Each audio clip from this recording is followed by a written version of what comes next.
Lízia, qual foi o principal motivo de você ter escolhido essa universidade? Eu entendi mais ou menos por causa do curso da universidade, mas essa bolsa, assim, foi pela facilidade também de conseguir a bolsa, ou porque o curso realmente é um curso bom dentro da sua expectativa e você queria saber se você acha que valeu a pena dentro da sua expectativa, do que você estava buscando. Então, a minha expectativa era ter contato com essas pessoas dessa escola, esses estudantes. Porque, assim, eu queria estudar políticas públicas, eu queria entender mais de políticas públicas.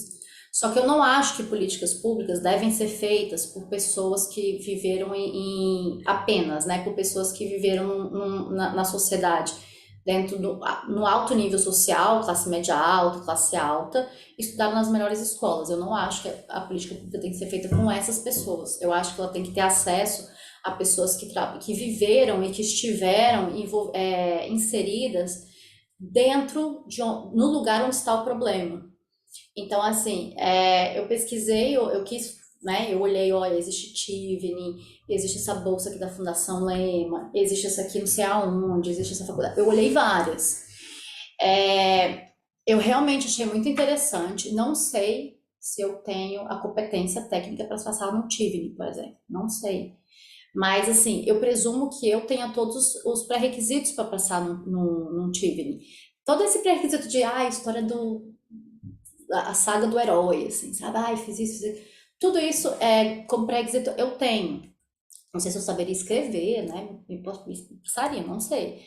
Mas o que eu vi ali, quando eu fui fazer procurar essas bolsas, foi que assim, eu baixei o currículo de muita gente para saber como é que era o currículo dessas pessoas, o que, que eu tinha que fazer para me capacitar para estar no nível delas para poder entrar nessas universidades.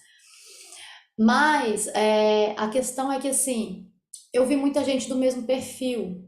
As pessoas eram do mesmo perfil, assim, se formou lá na UNB, onde eu formei, mas assim, veio de uma família que tinha dinheiro, foram pessoas que estudaram inglês desde cedo, foram pessoas que, sei lá, estudaram na USP, na Mackenzie, vieram da mesma classe social, fizeram coisas muito legais, mas assim, pessoas que vieram da mesma classe social.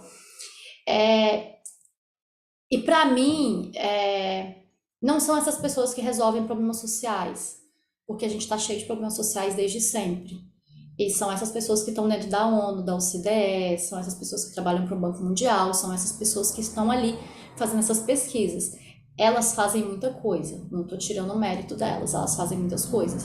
Mas eu não queria aprender com elas. Eu queria aprender com a moça que mora lá, que é servidora pública da área de saúde lá no Malawi. Eu queria aprender com a menina que trabalha na Secretaria de Educação do Butão. Eu queria saber como é que são os problemas resolvidos lá em Nauru, com a juíza que é lá de Nauru. Então, assim, eu queria ter contato com servidores públicos desses lugares para poder saber como é que é a perspectiva deles em relação ao mesmo problema, porque o sul global tem os mesmos problemas.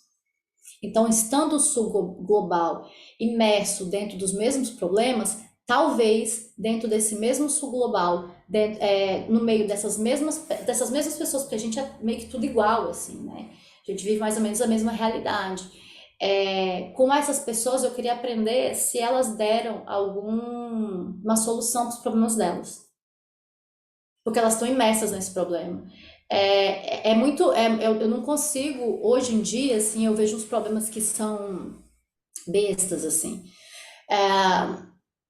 Tem um livro que chama Mulheres Invisíveis.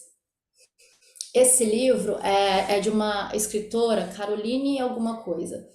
Ela escreve sobre dados e escreve sobre políticas públicas, coisas que foram feitas no planeta e que não veem mulheres. Uma dessas políticas foi uma política, salvo engano, do Minha Casa Minha Vida, no Rio de Janeiro, que construiu as casas do Minha Casa Minha Vida, num bairro no Rio que é um pouco distante do centro, para poder alocar pessoas que moravam numa região de favela, numa região que não tinha saneamento básico, infraestrutura de maneira geral. Quando fizeram essa política pública, fizeram as casas lá, os apartamentos, né? 2 quartos, sala, cozinha e banheiro. No formato de prédio que a gente tem tradicional no Brasil, prédiozinho lá. é, 6 andares, sei lá.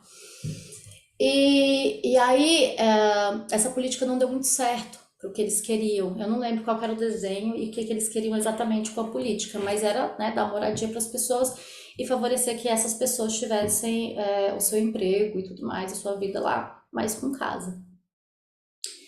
Essas pessoas moravam na favela antes. E dentro da favela, muitas das casas, elas acabam tendo a sua porta central virada mais ou menos para o mesmo lado, assim. E aí, quando você sai para trabalhar, você deixa seus filhos ali, seus filhos brincam naquela beco, naquela rua, e tem uma mãe de alguém lá que meio que dá uma olhada e vê todo mundo brincando. Esses filhos estão sozinhos, né? Suas mães foram trabalhar e suas mães, quase que majoritariamente, mãe solo. Então, seus filhos ficam ali sendo observados pela rua. Então, quem olha seus filhos é a rua. E essas mulheres, normalmente, mães solo, elas não moram sozinhas, né? Normalmente elas moram, é a mãe com a avó e com a criança. Ou então a mãe com a avó e a tia, a mãe com a irmã mais velha e a avó, enfim. São lares que quase que sempre envolvem a avó junto.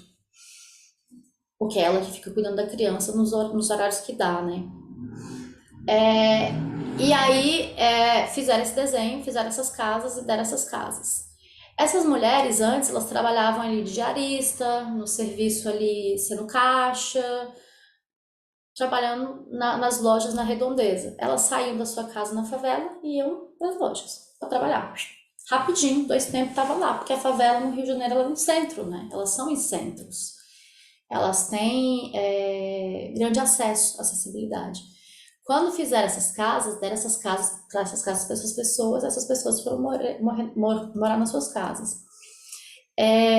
Só que essas casas, no formato 2 quartos, sala, cozinha, elas não atendem a família tradicional pobre brasileira. A família tradicional pobre brasileira ela é composta de filhos, mais de um, uma mãe, uma avó e às vezes uma avó e um avô. Não cabe dentro de um quarto de casal com quarto para os filhos, com sala e cozinha, porque não é esse o formato da família. O formato da família não é uma mãe e uma avó dormindo na mesma cama, são camas diferentes, são quartos diferentes, que a favela conseguia oferecer para essas mulheres. E a favela também conseguia oferecer para essas mulheres um quarto que seria, uma casa que seria próximo onde ela trabalha. Quando você pega essa casa, joga lá para Minha Casa Minha Vida, lá pro final da cidade, você pega essas mulheres e você distancia elas da casa da patroa, que é onde ela trabalhava. Agora ela precisa pegar 2 ônibus, talvez 2 passes, talvez 2 passagens, depende se tem integração ou não. Mas de qualquer forma, o filho vai ter que ficar sozinho mais tempo, vai ter que sair mais cedo, vai ter que ir voltar para a escola e não. E então assim, acabou que foi mais um prejuízo para essas mulheres, mais dificuldades, porque os filhos não estão sendo mais olhados para a rua, porque apartamentos não são construídos uma casa de frente para outra com um pátio para uma pessoa só olhar 30 crianças. Então elas perderam essa babá coletiva, que era normalmente uma avó que estava por ali. Perderam a babá coletiva, perderam a proximidade do trabalho, não tem mais o espaço dentro de casa, que por mais que fosse um espaço pequenininho, mas era um espaço para a mãe, um espaço para a avó. Não. Perderam isso porque não se teve uma perspectiva de pobreza. Se teve uma perspectiva de uma pessoa que conhece como é que é uma família. Mãe, pai e filhos. Mas essa é uma família de quem? Não é uma família de gente pobre. Então, assim, tem diversas políticas que são desenhadas num formato que não envolveu a pessoa pobre, sabe? Tem uma outra política que foi uma política feita na Etiópia, salvo engano, que era para nutrir um bebê, só que o bebê precisava ser nutrido pelo leite. E faltava nutrição para essa mãe. Então fizeram uma fórmula para essa mãe tomar. Essa fórmula faria com que ela gerasse leite melhor. Quando o professor falou essa política deu errado.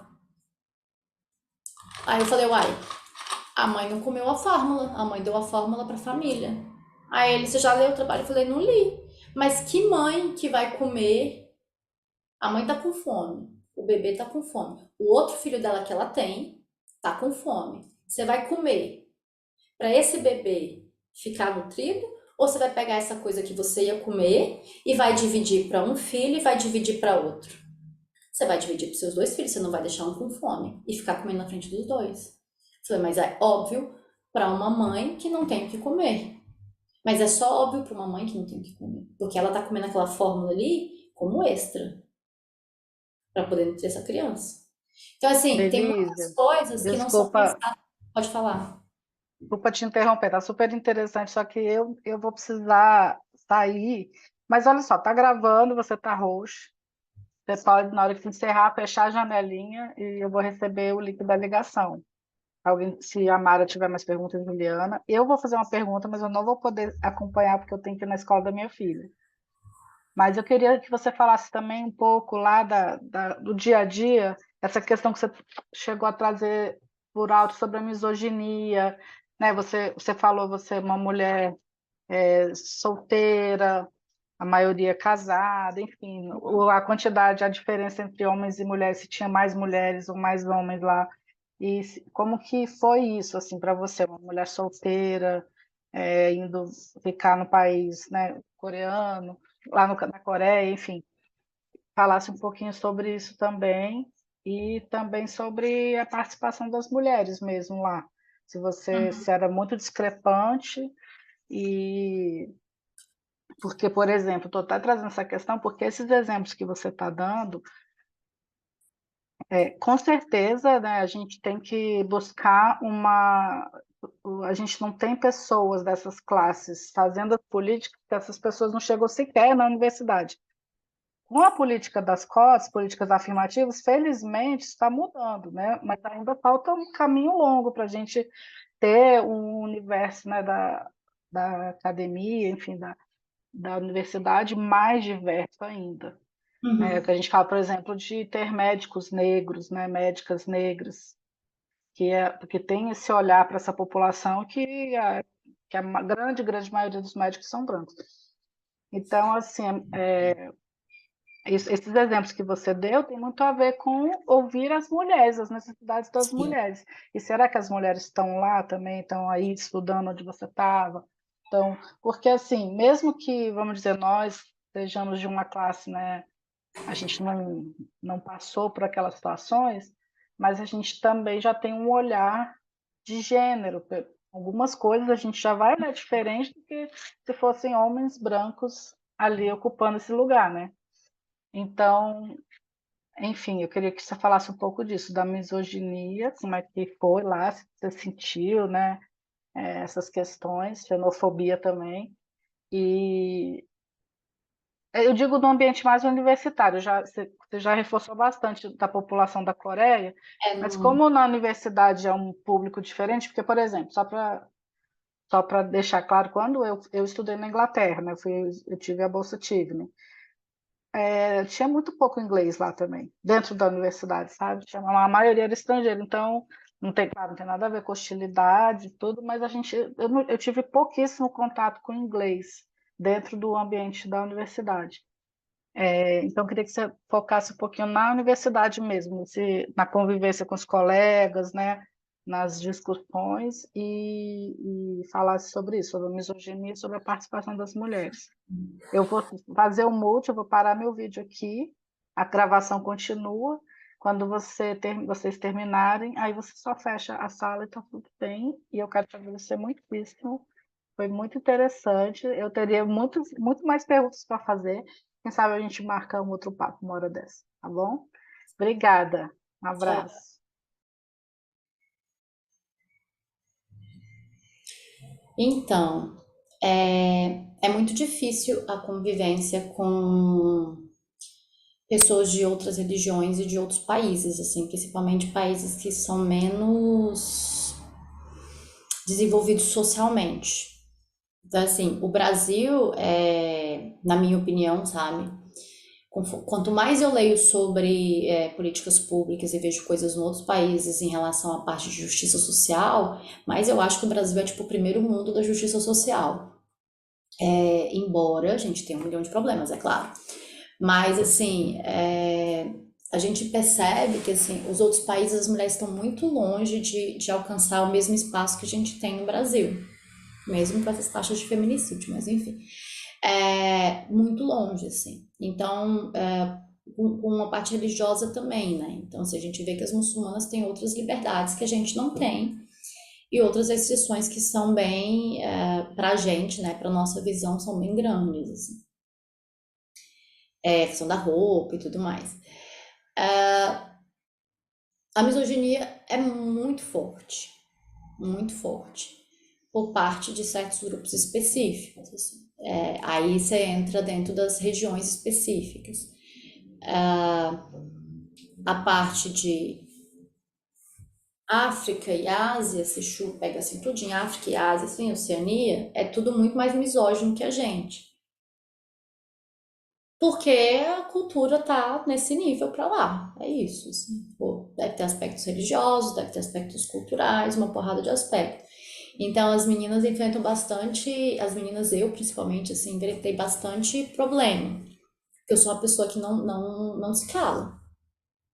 Então, assim, muitas vezes eu precisei virar e falar assim, olha, licença, eu tô falando. Porque sempre tem um homem falando por cima.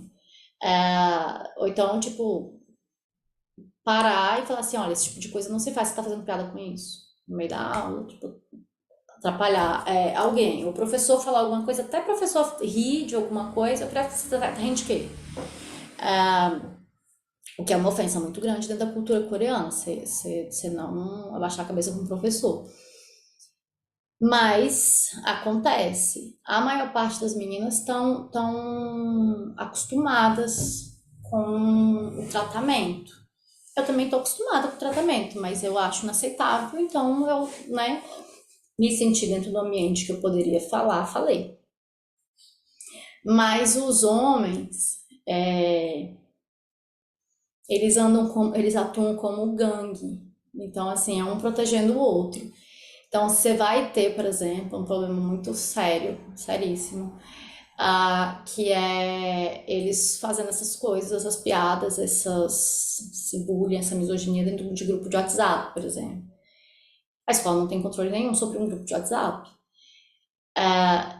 mas fazem. E aí você se sente assim, as meninas se sentem muito mal, as que retrucam, fazem alguma coisa, se sentem meio coagidas e tal, e acontece. E acontece.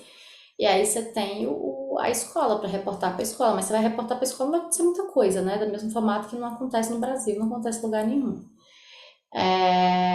Então, assim, as meninas, a gente tem, tipo, o fórum das meninas, o fórum de mulheres que dá instrução, que fazem coisas sobre, tipo, feminismo, chama livro, tem uma professora que é uma professora muito boa, que dá aula de gênero e desenvolvimento, que traz pesquisas, dados e tal de gênero e desenvolvimento, que demonstra que a inclusão da mulher na sociedade traz desenvolvimento e crescimento financeiro, blá blá blá blá blá blá blá.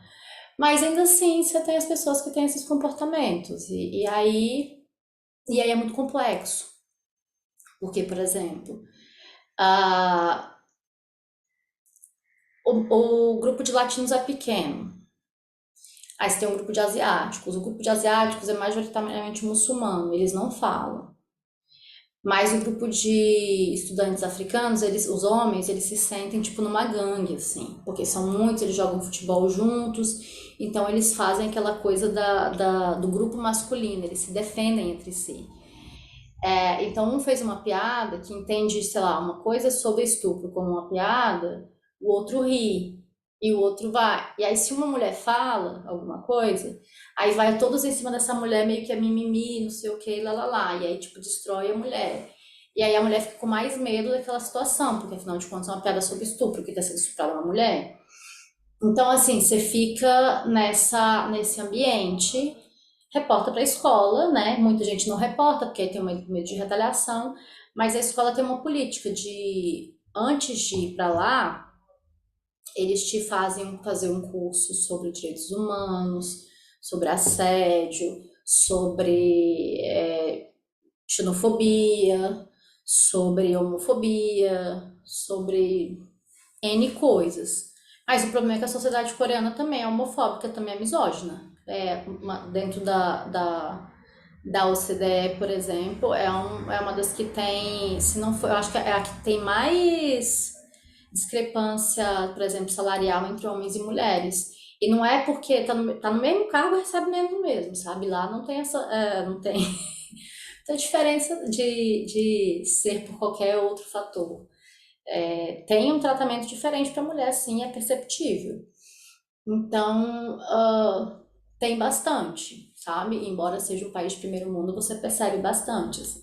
Você vai perceber que as professoras de línguas vão ser, de línguas, né? Vai dar aula de coreano, vai dar aula de inglês, vai dar aula de texto. Você vai perceber que são mulheres. E aí você vai perceber que os professores com pompa, nos cargos mais altos vão ser homens. Vai perceber nitidamente isso. Ah, você vai perceber também que nas mesas para ganhar medalha de alguma coisa, né, não vai ser mais homem, sempre vai ser, que não se difere tanto da sociedade brasileira. Mas a gente tem um pouco mais de voz. E as latinas são as encrenqueiras, né? Porque as latinas se posicionam, não tem menos medo. Na verdade, não é, acho que não tem menos medo, acho que culturalmente a gente é ensinado mais a se manifestar, então não tem essa questão.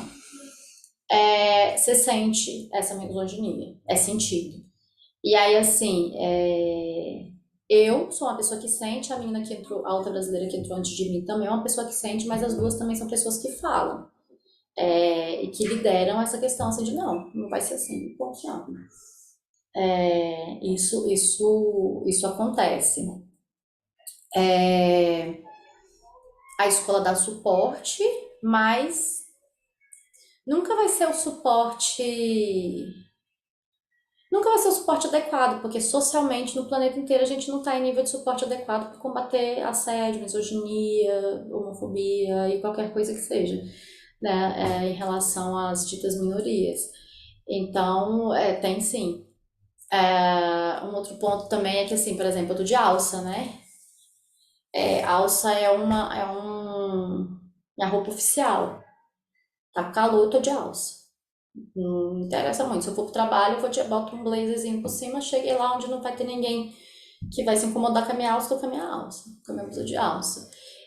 Isso aqui é muito. Pra coreano é muita exposição. Pra muçulmano também, obviamente. Então, assim, não é muito bem aceito. Eu fui chamada a atenção umas 4 vezes na temperatura de 35 graus para botar uma roupa. Mas, assim, em compensação, é possível você usar shorts curtos sem problema nenhum. Então, assim, tem essa questão cultural de que a parte de cima você não deve mostrar, mas que a parte de baixo tá tudo bem. Então, tem essa questão que é bem interessante. Na escola não tem essa restrição, mas embora não tenha, eu e a outra brasileira que entrou antes de mim éramos as únicas pessoas também que usavam blusa de alça de vez em quando. As outras pessoas já assumiram que não vão usar. Eu não vou usar porque se não é para causar, eu não vou causar. Eu, como não levei roupa, não sabia disso e não levei roupa fechada, levei praticamente só blusa de alça porque eu ia chegar numa época quente, então não tinha, só tinha no máximo camiseta, que eu comprei depois. Então isso aí foi um certo incômodo, assim, sabe? Mas que no final das contas, como é um ambiente internacional, se você não quiser usar, se você quiser usar a sua blusa de alça, você usa também, porque você não tá mandando ninguém tirar o hijab, por exemplo. Então não faz muito sentido falar pra você botar sua, né, outra roupa. Guardadas as devidas proporções, é óbvio, né? A gente está falando de uma questão religiosa, uma questão de roupa. Mas dentro do ambiente escolar não tem esse problema. Fora isso, assim, fora esses pequenos atritos, porque tem esses atritos de misoginia, fora esses pequenos atritos não acontece tanto alguma coisa assim no dia a dia, sabe? Mesmo porque todo mundo acaba andando um pouco em grupos, assim. Então, os latinos acabam ficando perto dos latinos e dos filipinos, ou dos europeus e norte-americanos, se tiver na época, assim. Também ficam mais perto do povo do Cazaquistão, que também tem um comportamento mais similar. Os africanos ficam com os outros africanos subsaarianos e ficam juntos, e os outros que não são subsaarianos, tipo, das partes superior do norte da África, acabam ficando com o pessoal do Oriente Médio. E os orientais acabam ficando entre os seus grupos, os seus países mesmo, porque já tem bastante gente. A separação acaba sendo essa, invariavelmente, sabe? Aí tem as pessoas que transitam entre grupos. Eu sou uma dessas pessoas que conhece todo mundo e que fica com todo mundo, que não tem problema. Mas é mais ou menos assim, dentro do ambiente escolar, com a escola sempre atuando se você pedir. Você falar, olha, tá acontecendo isso, a escola manda uma palestra, alguma coisa sobre isso. Você fala de outra coisa, a escola manda fazer também, mas limita isso. É isso.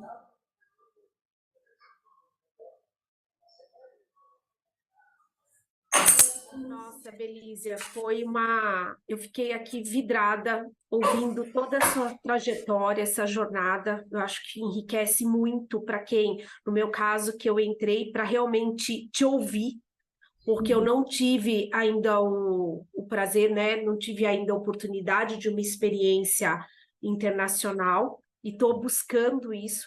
Então, saiba que foi muito importante, foi muito rico ouvir a sua experiência, né? Eu imagino que a Carla vai receber todo esse bate-papo e que realmente as pessoas possam interagir. Porque Uhum. além do estudo, é como você falou, você viveu, você Sim, esteve presente entre os povos, e a gente vê o quanto a gente ainda, como humanidade, temos como engajar na causa da justiça social, dos direitos humanos, né? sim. Quando a gente se vê em meio de vários povos, é como você falou, é meio que a sua característica foi de transitória entre os grupos, mas não Uhum. é isso, isso não é nível global, né? Então as Ah, pessoas sempre procuram estar sim, com aquelas pessoas que são semelhantes a você. sim. Então, realmente, eu até fiquei um pouco curiosa quando você falou de alguns professores que participaram nas ODSs, né, na definição dos Objetivos de Desenvolvimento Sustentáveis, nas metas, o quanto deve ser desafiador, porque traçou ali, né, uma agenda que é global, que nós temos muito a percorrer aí com a Agenda 2030, que a gente escuta muito, né, levantando essa bandeira, e que a gente vê o quanto ainda a gente não consegue ver essas iniciativas na prática e que Sim. depende de a gente mesmo estar juntos, né, mobilizar pessoas para que realmente, eu até ouvi recentemente uma frase sobre as ODS, de a gente escolher a sua ODS, escolha a sua ODS, né? E eu acho que é bem isso mesmo. A gente, diversidade e inclusão, quando a gente fala de educação, né, de qualidade, então eu acho que é muito sobre isso que a gente tem que cada dia mais repensar, refletir, para que realmente a gente possa deixar aí um futuro, né, melhor. Então, realmente foi muito legal te ouvir.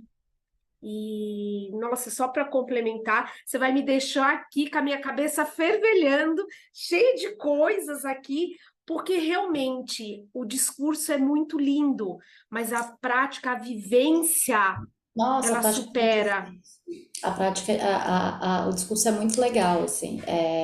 Esse é um dos pontos mais críticos que eu tenho em relação a essa questão de políticas públicas e tal, porque o discurso é muito legal, tem um desenho muito bonito, mas esse desenho, as nações são muito diferentes para esse desenho se adaptar e virar realidade, sabe? Então, assim, você consegue ter muitas percepções, assim, em relação a outros lugares do mundo.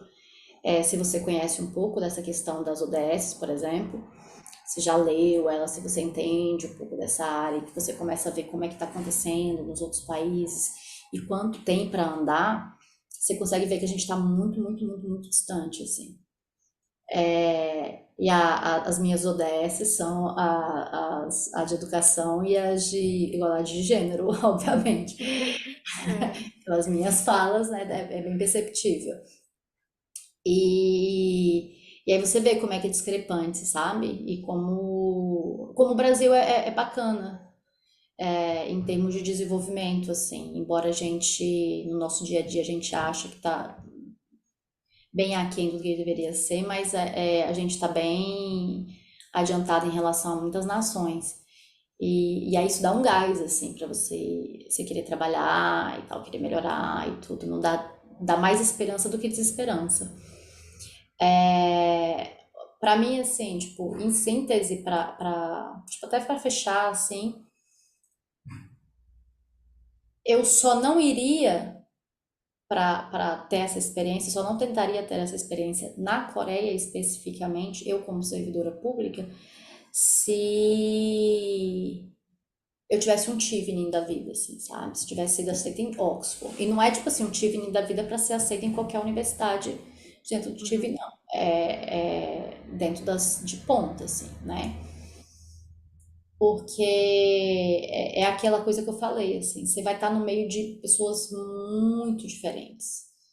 Então, assim, se fosse por qualquer outra, uma bolsa que não fosse tão representativa quanto o Tivni, porque o Tivni, além de ser uma bolsa, é uma oferta de emprego, né? Então, assim, você sai de lá com uma oferta de emprego nos altos níveis de governo em qualquer outro lugar, né? Até em outros lugares do mundo. Então, é diferente. Mas por outras bolsas, assim, eu talvez aproveitasse e quisesse ir para a Coreia mesmo. Embora não seja Oxford, mas é uma experiência muito legal, assim, é uma experiência muito válida e é uma experiência paga, né? Então é uma experiência que você vai conseguir uma bolsa, porque se você conseguir a vaga, você vai estar dentro ali da cota que tem sido dada dentro do Brasil. Então é 100%, você vai conseguir uma bolsa 100%, passagem de ida e volta para ficar um ano, é um ano, não são dois. Né? É um ano de experiência com pessoas completamente diferentes de você. E que embora você vá sofrer, obviamente, com a questão da misoginia, com a questão da falta sei lá, de instrução de alunos, principalmente dos homens, que eles não, as meninas estão muito para crescer ali. Você vê que é, é, é, o, é o topo, é o alto, é o cume, sabe? É o ápice da vida delas porque as que estão aqui são de país mais muçulmano, assim, mais nessa do Oriente Médio e tudo mais, vão voltar para muitas vezes ser prometida para casar com X.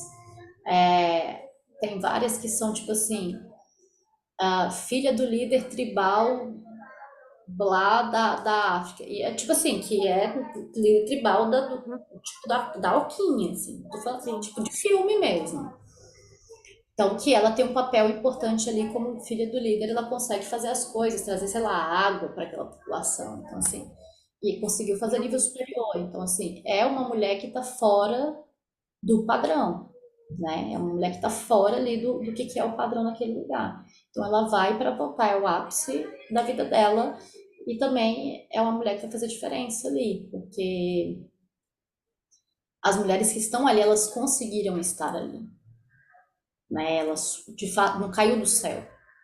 Porque para elas terem um nível superior naqueles lugares, para elas serem juízas, para elas serem servidoras públicas, ou seja, naqueles lugares de onde elas vêm, é muito complicado, é muito complexo. Principalmente porque vem de lugares assim, tipo, sei lá, o Iêmen, as meninas do Irã, as meninas do Afeganistão. Então, tipo, a menina do Afeganistão que estava lá semestre passado foi solicitada para voltar para o país dela, porque a família dela estava lá e era melhor ela voltar. Então, ela teve que voltar. Então, assim, é muito, sabe? Você tá, assim, em relação às mulheres, você tá num ambiente muito diferente. E é Bem diferente. em relação aos homens, você tá quase que no mais do mesmo. Eles iam conseguir aquilo ali mesmo e tal, é a trajetória deles. Eles iam ser os caras que iam fazer nível superior, eles iam ser os caras que poderiam ter uma liderança ali nas organizações que eles trabalham. Mas em relação às mulheres, elas estão ali desafiando tudo, sabe?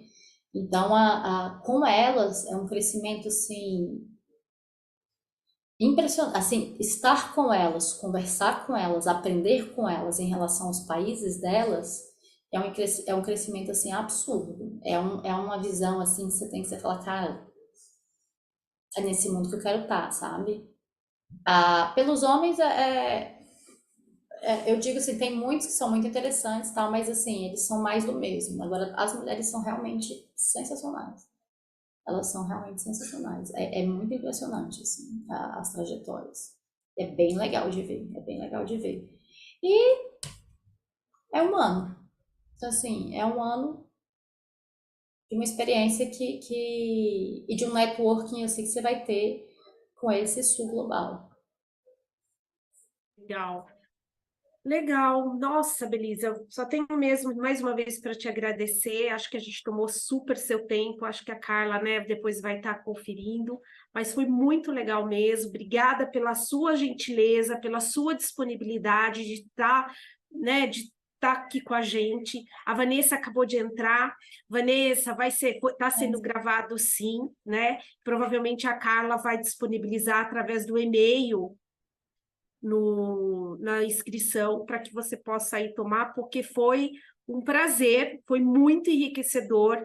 A Belísia trouxe assim insights riquíssimos que realmente remete muita reflexão para quem está buscando essa oportunidade dessa experiência internacional. Com certeza a Belísia conseguiu engajar, impactar aí para que você remeta sua vontade que vá atrás, porque ela deixou bem claro que é muito possível, né, Bê? É muito Nossa, possível. É é muito muito possível. possível. É E muito às possível. vezes a gente se esbarra algumas dificuldades, algumas coisas que fala, não, eu não tenho isso, não tenho. E não, você trouxe aí com muita transparência, muita simplicidade, que é possível sim, tudo tem um Não, jeitinho para a gente conversar, é né? possível. Assim, tipo, acho que a minha principal dica, assim, em relação ao processo de aplicação é não criar essa barreira, sabe? Eu sei que a Coreia lá na Baixa d'Água é longe pra caramba, são 12 horas de diferença, mas não cria essa barreira. O inglês não é barreira, seu currículo não é barreira, não falar coreano não é barreira, o dinheiro não é barreira, mas é barreira sim antes, porque você tem que ter, né, as documentações, então, assim, isso é realmente complicado. Mas nada do que uma vaquinha aqui, um esforço ali, conversar com os colegas, pedir ajuda e tudo mais, não resolva, vale? Eu sou do norte, Que legal, mas vale a pena sim. Conheci na bacana. hora, né? Lá na Baixa da Égua, eu fui lá do norte, eu também sou do norte. Aí, olha Sim, lá na só, Baixa da Ré. que legal, tá Então, certo. Pessoal, muito obrigada, que vocês tenham aí uma excelente tarde, um ótimo fim de semana aí, que vocês descansem, enfim. E Belisa, mais uma vez, ó, muita gratidão mesmo, tá? Um beijão. beijo E, gente, grande para desculpa pelo vocês. linguajar, viu? Beijo. Imagina, foi tudo excelente, gente, foi mesmo, Tchau. tá bom? Tchau, tchau. Beijos. Tchau, tchau.